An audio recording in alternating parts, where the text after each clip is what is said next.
The students bring me such joy every single day. My colleagues bring such joy.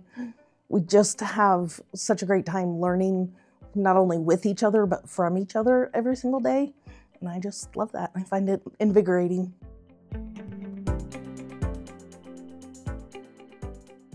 Our 2026 Golden Apple winner, Mrs. Sarah Harmon.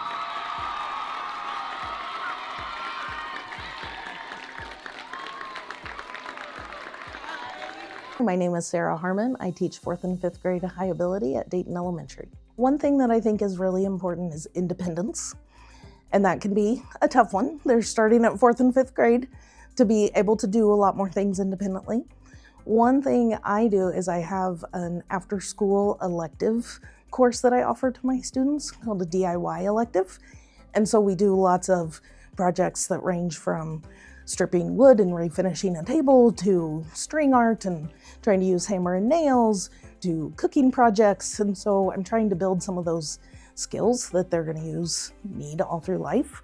I also think communication is a very important skill, and teamwork. Those are rather challenging sometimes, but I try to weave those in almost every single day. We do something, even if it's only a small thing, that requires teamwork, so they need to communicate and collaborate. One thing I've also done for students that need a little more movement during the day is we have what I call the class gym. And so there's a spot that I have TheraBands and an anchor in the door, and so they get gym passes, and that gives them 5 minutes at the classroom gym. They get 5 for the week. They can stack up to 2, and then that gives them kind of a break during work time when they can get up and go to the gym and get a little exercise and movement in. I try to do things for students that need extra reminders, might be a little more forgetful of posting things in Google Classroom so they can access that at home, and just trying to give them multiple paths to get the information that they need so they can be successful. One thing we do, like at the end of our human body systems unit, is we dissect chicken wings, which sounds kind of gross.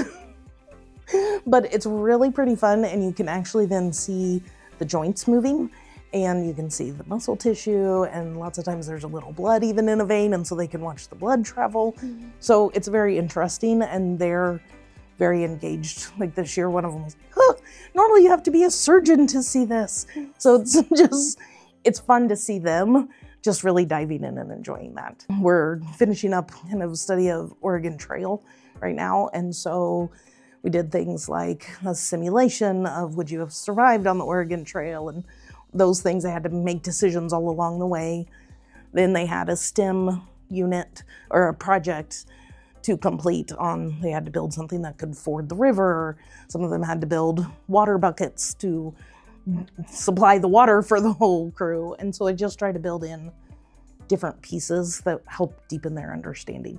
I think really helping those students learn to think critically, because no matter what the subject is, that's of vital importance. In math, you've got to think critically to find the patterns and connections between things. In reading, they're starting to get characters that are complex enough. They need to really think about this character as a multifaceted person. In social studies, they're learning the foundation of our country and things that happened all along the way. So I just really think that critical thinking is so important.